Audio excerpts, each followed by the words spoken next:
Electrostatics यानी स्थिर वैद्युतिकी। ये जो चैप्टर है ये नीट में भी आता है बहुत काफ़ी मात्रा में और जी में भी आता है। इससे क्वेश्चन बोर्ड में भी अच्छी खासी मात्रा में आती है। तो आज हम लोग स्थिर वैद्युतिकी के बारे में जानेंगे। स्थिर वैद्युतिकी, स्थिर वैद्युतिकी, वैद्युतिकी, स्थिर वैद्युतिकी, इसको इंग्लिश में बोलते हैं इलेक्ट्रोस्टैटिक्स। इलेक्ट्रोस्टैटिक्स, इसको इंग्लिश में इलेक्ट्रोस्टैटिक्स बोलते हैं। अब इसको हम लोग तोड़ करके जानते हैं कि स्थिर वैद्युतिकी है। तो स्थिर मतलब होता है विरामावस्था, स्थिर मतलब होता है विरामावस्था, और वैद्युतिकी का मतलब होता है आवेश। वैद्युतिकी का मतलब होता है आवेश, यानी आवेश जब विरामावस्था में होता है माने रुका हुआ होता है तो उसके अध्ययन को हम स्थिर वैद्युतिकी कहते हैं। तो स्थिर वैद्युतिकी का क्या डिफिनेशन होगा? भौतिक विज्ञान की वह शाखा, भौतिक विज्ञान की वह शाखा जिसमें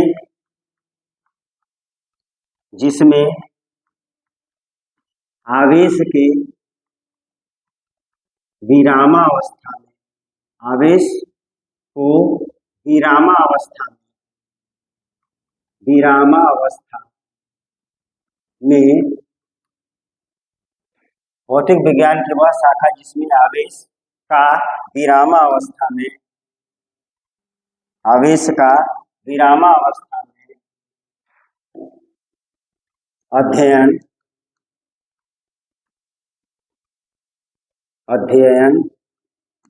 भौतिक विज्ञान की वह शाखा जिसमें आवेश का विरामावस्था में अध्ययन किया जाता है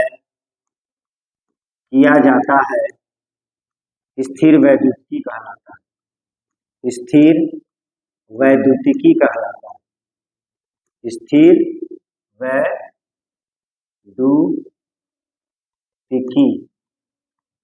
स्थिर वैद्युतिकी कहलाता है। स्थिर वैद्युतिकी कहलाता है।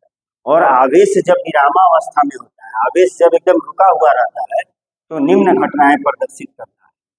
ठीक, जब आवेश विरामावस्था में रहता है तो निम्न घटनाएं प्रस्तुत करता है।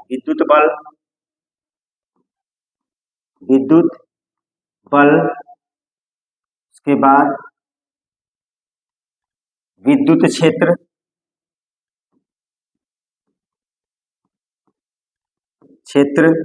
विद्युत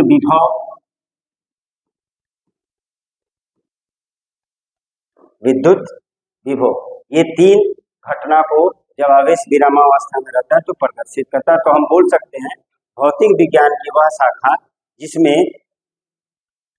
आवेश के विरामावस्था द्वारा उत्पन्न घटनाओं, विद्युत बल, विद्युत क्षेत्र और विद्युत विभव का अध्ययन किया जाता है, स्थिर वैद्युतिकी कहलाता है। चूंकि हम लोग आगे जब पढ़ेंगे तो आवेश हल्का चल भी सकता है, थोड़ा धीमा गति से चल भी सकता है। तो अब स्थिर वैद्युतिकी में हम लोग को क्या क्या पढ़ना है इसके बारे में हम लोग चर्चा करते हैं। स्थिर वैद्युतिकी में हम लोगों को क्या क्या पढ़ना है? स्थिर वैद्युतिकी में सबसे पहले हमको बात करना है आवेश के बारे में। आवेश क्या होता है? तो सबसे पहले स्थिर वैद्युतिकी में हम लोग बात करेंगे आवेश के बारे में। आवेश के प्रकार, आवेश के प्रकार,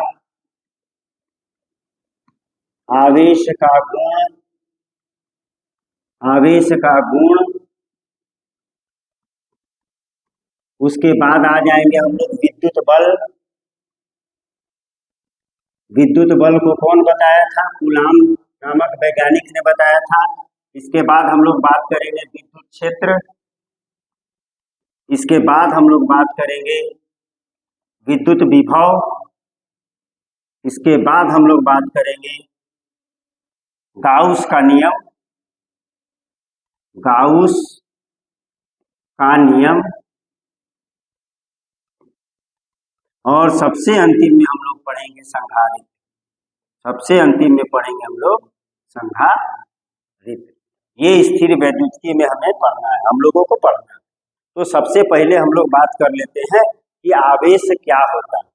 आवेश के बारे में हम लोग जिक्र करते हैं। तो आवेश को इंग्लिश में बोला जाता है चार्ज। आवेश को इंग्लिश में बोला जाता है चार्ज, और ये अदिश राशि होती है। ये अदिश राशि होती है। ये अदिश राशि होती है। अदिश राशि होती है। अदिश राशि, और इसको छोटा क्यू या बड़ा क्यू द्वारा सूचित किया जाता है। ये आवेश है। सबसे पहले हम लोगों को क्या करना होगा कि आवेश जो है इसको हमको महसूस करना होगा कि आवेश होता क्या है। तो हम लोग जानते हैं कि न्यूटन ने एक गुरुत्वाकर्षण का नियम दिया था, और उसमें बोला था कि दो बिंदु द्रव्यमान, ये m1 है और ये m2 है। दो बिंदु द्रव्यमान अगर कोई दूरी r पर उपस्थित होता है तो ये दोनों एक दूसरे को केवल आकर्षित करते हैं और समान बल से आकर्षित करते हैं। किसके कारण? द्रव्यमान के कारण आकर्षित करते हैं। और इसका फॉर्मूला उन्होंने दिया था F बराबर G m1 m2 by r square, और ये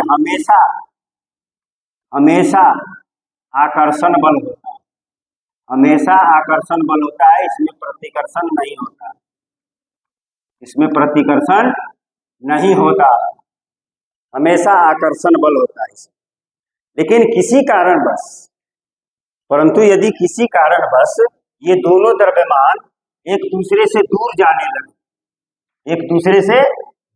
लगे, यानी क्या करने लगे? प्रतिकर्षण करने लगे, तो हम बोलेंगे कि इस द्रव्यमान या वस्तु पर द्रव्यमान के अलावा कुछ है, जिसके कारण ये दोनों वस्तुएं क्या हो रही है? एक दूसरे को प्रतिकर्षित कर रही है, विकर्षित कर रही है। वही जो कुछ है, इस वस्तु पर द्रव्यमान के अलावा कुछ है, उसी को ही आवेश कहा जाता है। और हमें आशा है कि आपको समझ में आ गई होगी, आपको हल्का फुल्का नजर आ रहा होगा कि आवेश क्या है। तो आवेश के कारण ही ये प्रतिकर्षण हुआ। आवेश के कारण ही ये क्या हुआ? प्रतिकर्षण हुआ। तो आवेश का सबसे पहला हम लोग परिभाषा बोल सकते हैं। चूंकि हम जानते हैं कि दो द्रव्यमानों के बीच केवल आकर्षण होता है। दो द्रव्यमानों के बीच केवल आकर्षण होता है। चूंकि हम जानते हैं कि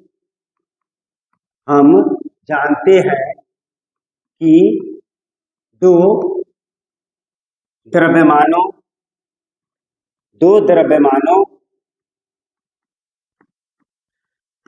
के बीच केवल आकर्षण होता है। केवल आकर्षण होता है। केवल आकर्षण होता है।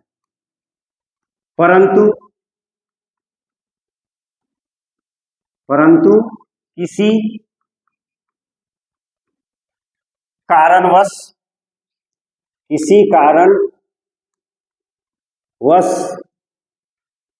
यदि दोनों वस्तुओं में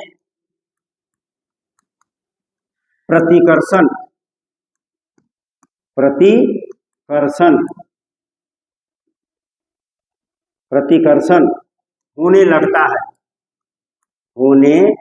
लगता है, तो हम कह सकते हैं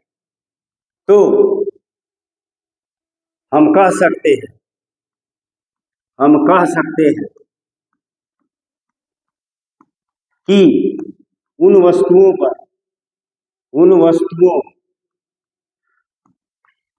पर द्रव्यमान के अलावा कुछ है। द्रव्यमान के अलावा कुछ है।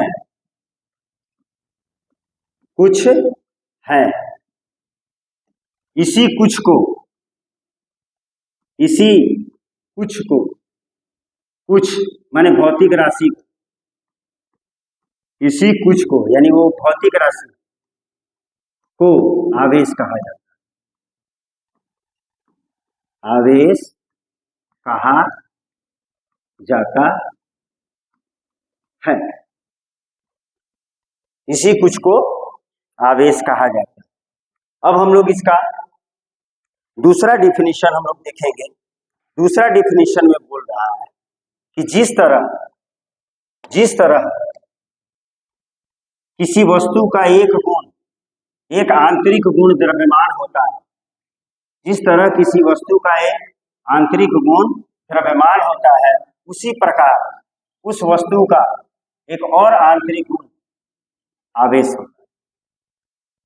जिस तरह किसी वस्तु का एक आंतरिक गुण द्रव्यमान होता है, उसी प्रकार उस वस्तु का एक गुण आवेश होता है, जिसके कारण उन वस्तुओं में आकर्षण या प्रतिकर्षण होता है। जिस प्रकार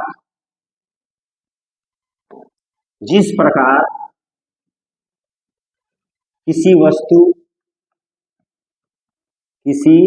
वस्तु का एक आंतरिक गुण द्रव्यमान होता है,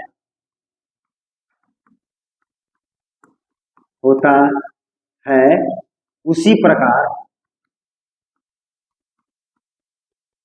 उस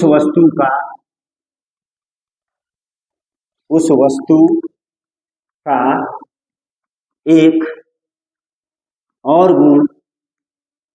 एक और आंतरिक गुण आवेश होता है। एक और आंतरिक गुण आवेश होता है। ये आपका दूसरा डिफिनीशन, ये आपका दूसरा परिभाषा हो गया। अब हम लोग तीसरा परिभाषा की ओर चलेंगे, जिसको हम लोग बोल सकते हैं कि किसी वस्तु का वह गुण जो अपने चारों ओर विद्युत क्षेत्र या चुंबकीय क्षेत्र उत्पन्न करता है, आवेश कहलाता है। किसी पदार्थ का वह गुण जो अपने चारों ओर विद्युत क्षेत्र और चुंबकीय क्षेत्र उत्पन्न करता है, आवेश कहलाता है। अगला परिभाषा है ये, किसी पदार्थ का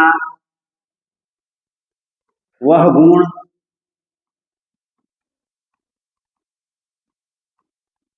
जिसके कारण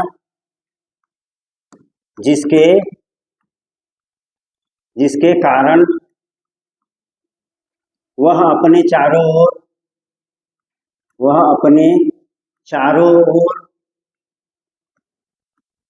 विद्युत क्षेत्र और चुंबकीय क्षेत्र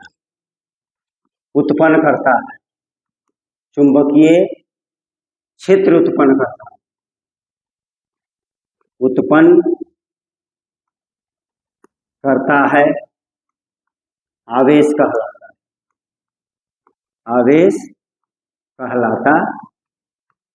है।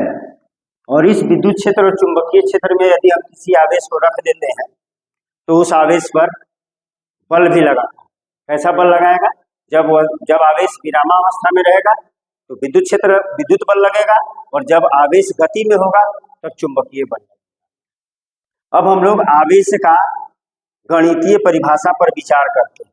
आवेश का गणितीय परिभाषा के लिए हम लोग को एक सुचालक लेना होगा और उस सुचालक में विद्युत धारा प्रवाहित करना। उस सुचालक में विद्युत धारा प्रवाहित करना। मान लीजिए ये हमारा एक सुचालक है, ये सुचालक पदार्थ है, लोहा है, तांबा है, चांदी है, और इसमें हमने इसको सेल या बैटरी से जोड़ करके विद्युत धारा प्रवाहित किया। कितना समय के लिए? कुछ समय टी के लिए। तो इसमें जो आवेश का प्रवाह होगा उसे हम विद्युत धारा कहेंगे। तो इसका परिभाषा होगा, गणितीय परिभाषा यहाँ से मिलेगा आपको। बोला जाए कि किसी चालक के किसी चालक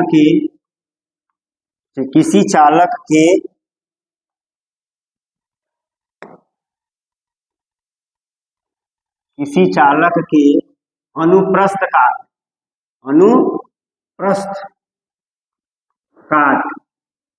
अनुप्रस्थ काट ये होता है, ये अनुप्रस्थ काट होता है। अनुप्रस्थ काट के क्षेत्रफल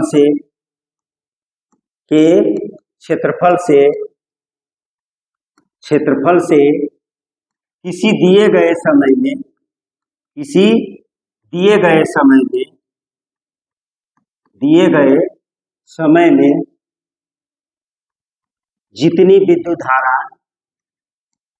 जितनी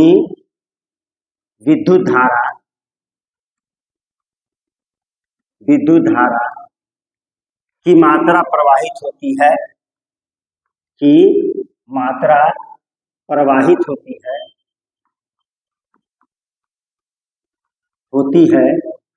उसे ही आवेश कहा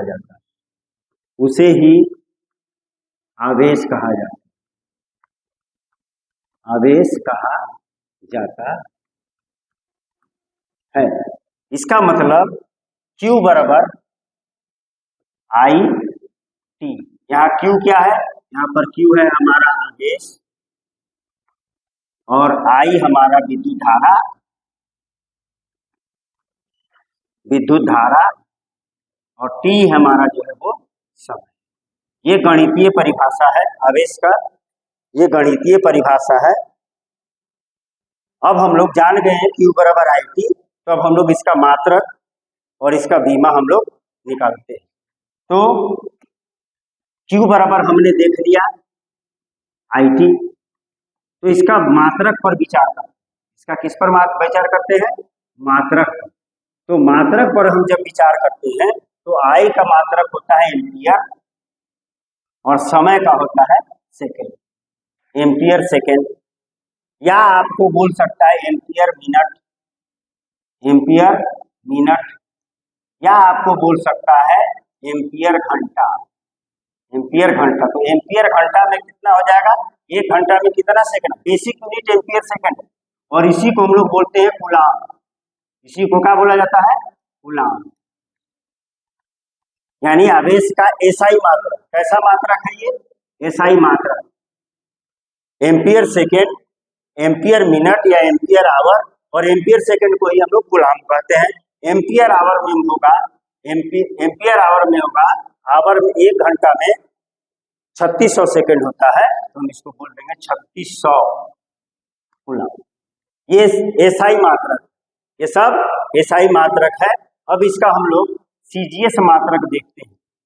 तो सीजीएस मात्रक होता है 1 कूलम बराबर 3 × 10⁹ 9, 3 × 10⁹ 9, 3 × 10⁹ 9। इसको स्टेट कूलम भी बोलते हैं, स्टेट कूलम, या ESU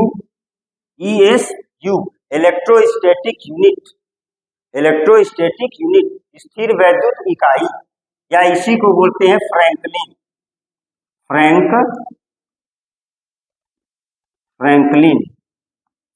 ये वैज्ञानिक था फ्रैंकलिन, उसी के सम्मान में दिया गया है। और ये आवेश की सबसे छोटी इकाई होती है, आवेश की सबसे छोटा मात्रक होता है, छोटा मात्रक। आवेश का सबसे छोटा मात्रक फ्रैंकलिन ESU स्टेट कूलम होता है। अब अन्य मात्रक की बात करा जाए तो 1 कूलम बराबर होता है 1/10 EMU। EMU का मतलब होता है इलेक्ट्रोमैग्नेटिक यूनिट। इलेक्ट्रोमैग्नेटिक यूनिट मतलब विद्युत चुंबकत्व इकाई। और एक अन्य मात्रक है जिसका इस्तेमाल विद्युत रसायन, केमिस्ट्री के विद्युत रसायन चैप्टर में अधिक होगा, और वो होता है 1 फैराड। 1 फैराड, और 1 फैराड बराबर होता है 96,500 कूलम।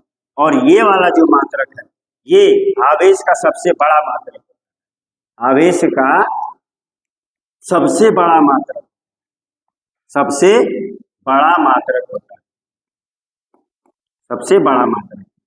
तो आवेश के मात्रक के बारे में हम लोग ने जिक्र कर लिया, एसआई मात्रक, सीजीएस मात्रक, एसआई मात्रक और सीजीएस मात्रक।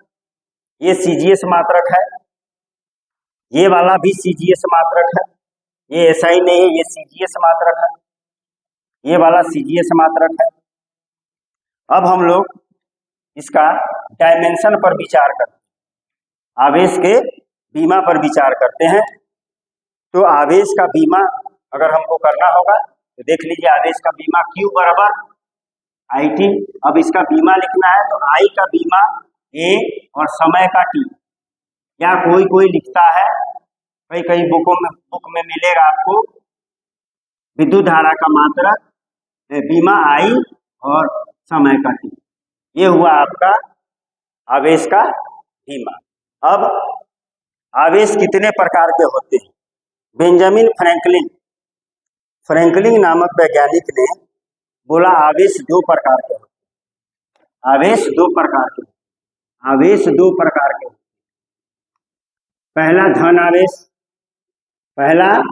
धन आवेश और दूसरा धन आवेश को बोलते हैं पॉजिटिव चार्ज, धन आवेश को पॉजिटिव चार्ज, और दूसरा होता है आपका ऋण आवेश, ऋण आवेश, इसको बोलते हैं नेगेटिव चार्ज, इसको बोलते हैं नेगेटिव चार्ज। ये 2 प्रकार का आवेश होता है। प्रोटॉन के आवेश को धन आवेश कहा जाता है, प्रोटॉन का आवेश को धन आवेश कहा जाता है। यानी प्रोटॉन का आवेश को छोटा q से भी निरूपित किया जा सकता है। प्रोटॉन का आवेश क्या होता है? पॉजिटिव चार्ज होता है, और इसका वैल्यू जो होता है वो होता है 1.6 इंटू 10⁻⁻⁹। इलेक्ट्रॉन के आवेश को ऋण आवेश कहा जाता है, इलेक्ट्रॉन के आवेश को ऋण आवेश कहा जाता है। इलेक्ट्रॉन के आवेश को ऋण आवेश कहा जाता है। यानी चार्ज ऑफ इलेक्ट्रॉन को ही हम लोग नेगेटिव चार्ज कहते हैं, और इसका जो वैल्यू होता है वो -1.6 इंटू 10⁻⁻⁹ कूलम होता है। तो ये एक पलक पॉजिटिव है और एक नेगेटिव है। इसका मतलब ये नहीं है कि पॉजिटिव वाला ज्यादा है और नेगेटिव वाला कम है। ये दोनों का मान बराबर होता है, केवल प्रकृति बता रहा है कि एक धन है और एक ऋण है। दोनों का परिमाण क्या है? बराबर होता है, दोनों का परिमाण बराबर होता है। परंतु अगर इसका द्रव्यमान देखा जाए, प्रोटॉन का द्रव्यमान, तो यहां से हम हम लिख सकते हैं, यहां से हम लिख सकते हैं प्रोटॉन का द्रव्यमान बराबर इलेक्ट्रॉन का द्रव्यमान, ये दोनों बराबर। लेकिन जब हम प्रोटॉन का आवेश और इलेक्ट्रॉन का आवेश बराबर होता है, लेकिन जब इसके द्रव्यमान की बात करेंगे हम लोग, तो द्रव्यमान की बात करेंगे तो मास ऑफ प्रोटॉन का द्रव्यमान जो है वो ज्यादा होगा, किससे? इलेक्ट्रॉन के द्रव्यमान, क्योंकि प्रोटॉन का द्रव्यमान होता है 1.6 इंटू 10⁻1.62 क्या डायरेक्टली 1.6 से लिखिए, कोई दिक्कत नहीं है। 10⁻⁻27 kg होता है, और इसका होता है 9.1 इंटू 10⁻31। तो प्रोटॉन, जाहिर सी बात है कि प्रोटॉन पर 10⁻27 है और यहाँ पर 10⁻31 है, तो ये वाला बड़ा है और ये वाला छोटा है। प्रोटॉन का द्रव्यमान इलेक्ट्रॉन के द्रव्यमान से अधिक होगा, और आवेश को हम प्रतिकर्षण के गुण से ही पहचान सकते हैं। आवेश को हम आवेश को अगर आपको पहचानना है तो आवेश को उसके प्रतिकर्षण के गुण से पहचाना, आकर्षण के गुण से नहीं पहचाना, प्रतिकर्षण के गुण से पहचाना। अगर आकर्षण के गुण से पहचानिएगा तो क्या हो जाएगा, लोग बोल देंगे कि क्या है, द्रव्यमान है, न्यूटन साहब बोले हैं द्रव्यमान है, आकर्षण होगा। आवेश के बारे में उनको पता नहीं चलेगा। तो आवेश को प्रतिकर्षण के गुण से पहचाना जाता है। आवेश दो प्रकार का होता है। अब हम लोग नेक्स्ट क्लास में आवेश के गुण पर चर्चा करेंगे, और इसमें से जितने अभी तक जो हमने पढ़ा उसमें से यदि आपको कोई भी बात, कोई भी व्याख्या में, हमारे वर्णन करने में अगर कोई भी प्रकार का दिक्कत हो तो आप हमें कमेंट्स में लिख दीजिए, हम आपको हर एक कमेंट्स का मैं जवाब दूंगा। धन्यवाद।